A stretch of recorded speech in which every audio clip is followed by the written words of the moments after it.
আসসালামু আলাইকুম এভরিওয়ান, সকলে কেমন আছেন? আশা করি সকলে ভালো আছেন। আলহামদুলিল্লাহ, আমিও আপনাদের দোয়া ভালোবাসা অনেক ভালো আছি। তো আপনারা জানেন, আমার এই চ্যানেলে প্রতিনিয়ত গ্রামের প্রাকৃতিক সৌন্দর্যগুলো আপনাদের সামনে তুলে ধরা হয়। তো আজকেও প্রতিদিন চলে আসলাম আমাদের একটা মিনি একটা পাহাড়, যেটাকে বলে বিশাল বড় এক মাটির স্তূপ। পাহাড়ের মতো দেখতে, অনেক উচ্চতা। দেখতে পাচ্ছেন আমি কত উঁচুতে আছি। পাহাড়টা বেশ মোটামুটি একটু উচ্চতা আছে। এটাকে বলে আমাদের ভাষায় মিনি পাহাড়, অর্থাৎ একটু ছোট পাহাড়। তো পাহাড়ের নিচে দেখতে পাচ্ছেন কত আবাদের জমি। মানুষ এখানে চাষাবাদ করে, এখানে ফসল ফলায়। তো ফসলের সিজন শেষ হয়ে গেছে, সবাই ধান কাটছে, এখন সবাই ফসল বাড়িতে এনেছে। আমার পেছনে দেখতে পাচ্ছেন না, আমার ভাড়া, বিশাল বড় একটা ইটের ভাড়া। এখানে মূলত শীতের মৌসুমে ইট বানানো হয়, আর এখান থেকে মানুষ অনেক দূর দূরান্ত থেকে ইট কেনার জন্য আসে। আর মূলত এটা ভাটাতে একটা স্তূপ, মাটির স্তূপ। যেভাবে স্তূপটাকে বানানো হয়েছে, বিশাল বড় একটা স্তূপ, দেখতে হুবহু পাহাড়ের মতোই লাগে। দেখতে পাচ্ছেন আমি কত উচ্চতা।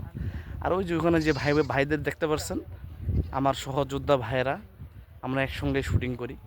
তো তারা শুটিংয়ের কর্মকাজ চলিত অবস্থায় আছে, তারা শুটিং করছে। শুটিংয়ের ফাঁকে একটু আমি কিছু ব্লগ করছি।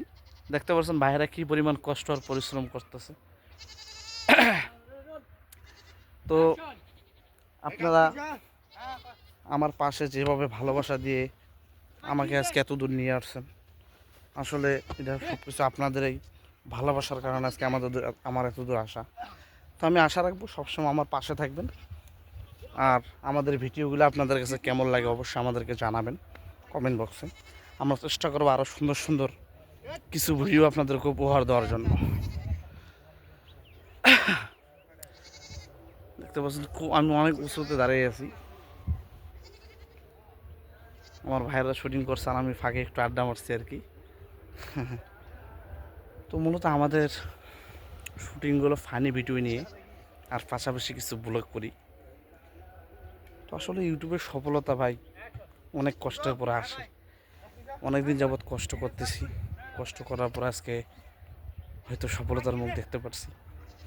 বর্তমানে একটু ইউটিউবের অবস্থা খুবই খারাপ, রিস্ক কম আমাদের। তো আপনাদের কাছে দোয়া চাই যেন আমাদের রিস্ক একটু বাড়ে, ইনকামটা যাতে ভালো হয়। আসলে ইউটিউবের দ্বারা অনেক বেকারত্ব দূর হয়ে গেছে মানুষের, এটা বাস্তবতা। আমাদের এলাকার ভিতরে অসংখ্য অগণিত যুবক এই জগতে কাজ করতেছে, অনেকের বেকারত্ব দূর হয়েছে। তো চাই, যেহেতু এটার দ্বারা অনেক মানুষের রিজিকের ব্যবস্থা হচ্ছে, অনেক মানুষ এখান থেকে আর্নিং করছে। তো এই প্ল্যাটফর্মটা ভালো থাকুক, এটা আমরা সকলে চাই। তো এই জন্য আপনাদের কাছে ভালোবাসা চাই, সবসময় ভালোবাসা দেবেন, ভালোবাসা দিয়ে পাশে থাকবেন। তো আমি এখন পাহাড় থেকে নামতেছি। আসলে মিনি একটা পাহাড়, খুব উচ্চতা ছিল, একটু উঠে দেখলাম আসলে কেমন লাগে। তো মোটামুটি ভালো হচ্ছে, আমি এখন নামতেছি। তো আপনারা সকলে ভালো থাকবেন, সুস্থ থাকবেন, আর আমাদের জন্য একটু দোয়া করবেন। আমার ওই ভাইদের জন্য দোয়া করবেন, তারা যেন আসলে যে পরিশ্রম আর কষ্ট করতেছে, এই কষ্টের ফল যেন তারা অতি দ্রুত পায়। তো আজকে আমার ব্লগটা এই পর্যন্তই। সকলে ভালো থাকবেন, সুস্থ থাকবেন। আসসালামু আলাইকুম।